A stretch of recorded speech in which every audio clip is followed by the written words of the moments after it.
What's going on? It's Millions by Nephew. I'm back. All right, I wanted to talk about the difference between and what you should do if you are just now signing up to a broker and they want to know if you want a cash account or a margin account, right? So you guys might not know the difference between the two.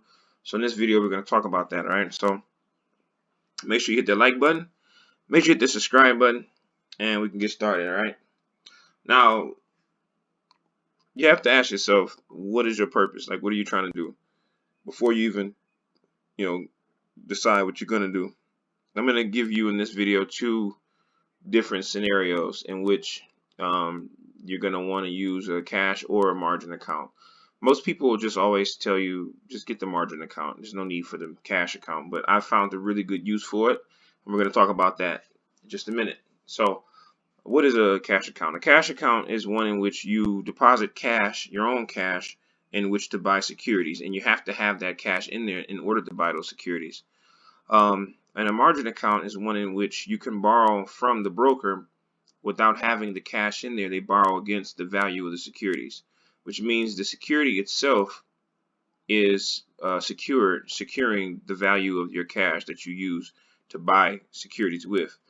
So in that case, if you're gonna say, for instance, if you just opened up your brokerage account but you have a margin account, if you send $100 to the account, that money did not get there yet. Necessarily, it might take 3 or 4 days or 5 days.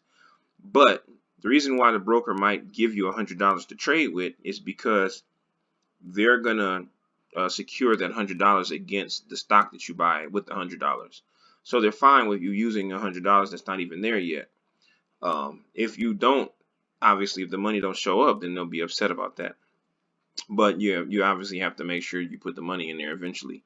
So then they can actually get their money back. They're only loaning it to you for a small amount of time in order for you to get what you're trying to buy. Okay, so the difference between having a cash account and a margin account varies depending on what your strategy is. If you are just trying to buy long and you just want to hold and that's all you plan to do, you could get away with a cash account. If you're trying to go short and you want to go against the stock, going long means betting or believing that the stock will go up in the future. Going short means that you believe the stock will go down in the future. The only way you can go short is you have to have a margin account. So people who intend to go against the stock have to have a margin account. Whereas with a cash account, you can't go short because you'd have to have they have to borrow against the value of the shares in order to even buy them in the first place. So they won't let you do it that way. So with a cash account, you're going to be using your own cash, which also means that you're going to be buying stock, and then when you sell the stock, the thing about it is once you sell that stock, normally it's going to take 2 or 3 days for that stock, the actual sale of that stock to take place, and for that money to make its way back to your account.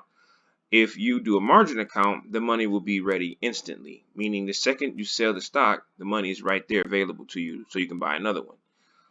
There's another big difference. There's a thing called the PDT rule, pattern day trading rule, which states that if you have a margin account, you have to have at least $25,000 in your account in order to buy and sell stocks and sell them in the same day more than 3 times in 1 week. That means you cannot day trade with a margin account unless you have $25,000. By day trade, we're talking about buying and selling the same security within the same day more than 3 times. After 3 times, you become a day trader and it becomes a pattern day trading rule that you will break. And at the moment you do that, they'd ask you to deposit $25,000 into the account or they will freeze your account. But with a cash account, there is no PDT rule against a cash account, meaning you can day trade as much as you want against a cash account.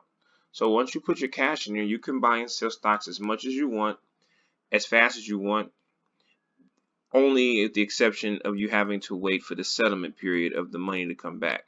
So if I have $1,000 in my cash account and I go to buy a stock that costs $1,000 and then I sell that stock for $1,200, I have to wait 3 days for the $1,200 to show up, or sometimes 2 days. With the margin account, I could have bought the $1,000 stock, sold it for $1,200, and then the money would show up right away. thus allowing me to then buy another stock the same day that I sold it and do it again 3 times altogether. In the event that you get to your third time, there's going to be, obviously most brokers have something that warns you and says you can't do this. Thus, you have to deposit 25,000. But with a cash account, you obviously would have to wait 2 days to get your $1,000 back before you could even buy another stock. Which is why I'm making another video to explaining you how I do my day trading, and I'm going to make that video next so you guys can watch. I'm going to leave it in the description, or I'm going to leave it in the video card at the top. Exactly how to get around the PDT rules. So that's just a totally different video that I'm going to make later. But this video is just about why you would need a cash account or a margin account. So with the cash account, you won't be able to borrow against stocks and then buy more. But with the margin account, you could actually say have a 1-to-2 ratio, where if you put $1,000 in the account, they might actually give you an extra 1,000, so you have $2,000 in buying power when you only have $1,000 in there. Only that happens with a margin account. With a margin account, you definitely have to pay interest on the money that you're borrowing. So if I buy a stock or I make a position with the money that I have, there's going to be an interest that is incurred for the duration of the time that I have their money out in the market. In the event that the price and the value of the stock falls below what they loaned it to me as, then there's going to be a margin call where they will call you and tell you need to deposit more money because the value of your stock has then fallen under the loan amount that they gave you. And you don't really want that because you have to put that money back in there. If you get a margin call and you don't exactly pay that thing back, they could freeze your account, shut you down, and ultimately ban you from using the brokerage. So you definitely don't want to go through that. So in summary, a margin account is when you're using your money with the money of the broker and you're borrowing against stocks in the future that you plan to buy, or you're borrowing against the securities in order to have extra money. And the margin is also, like I said, the broker loans you that money, so that's how you have it to work with. Whereas a cash account, no one's loaning you anything. You're only using your money, and only your money you use to buy stocks and sell. You can also buy options with your cash account. You can also buy options with a margin account. Now, that's pretty much how they work. So, hope you liked this video and I hope it was informative. Smash the like button. Let me know in the comments if you have any other questions. And like I said, subscribe to the channel when you get a chance. Don't forget, we make a lot of videos like this. I talk about stocks and dividends and crypto, growth stocks, the works. I talk about a lot of stuff. So you guys, thank you for watching the video. Talk to you later.